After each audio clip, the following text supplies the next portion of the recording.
Fridge আছে, TV না দেখলাম ফ্রিজের খাবার আছে। তারপর সবার হাতে এখন গত 10 বছরের মধ্যে মোবাইল ফোন চলে আসছে।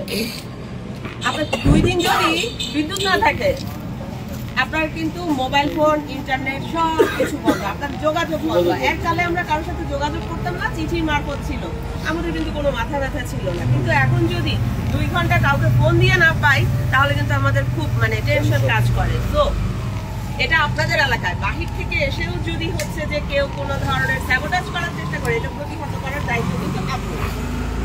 আমাদের একটা কথা আছে যে পুলিশ জনগণের বন্ধু, কিন্তু জনগণের ভেতর থেকেই কিন্তু পুলিশ আসে। আপনাদের দেখবেন যে কারোর ভাই বোন আত্মীয় স্বজন কেউ না কেউ পুলিশে চাকরি করে। আমিও তো কারো ভাই বোন, স্ত্রী, মেয়ে, তাই না? যে দেশের মানুষ যেরকম সেই দেশের পুলিশ সেরকম। তো গত বছর যে ইনসিডেন্ট ঘটছে, পুলিশের উপর দায় আসছে, এরপর পুলিশ কতদিন ফিল্ডে ঠিক মতো কাজ করতে পারে নাই, সেটা আপনারা খুব ভালো করে মনে আছে, তাই না? আস্তে আস্তে সেই বিষয়টা রিকভার করছে। এখন পুলিশের এই স্বল্প পরিমাণ পুলিশের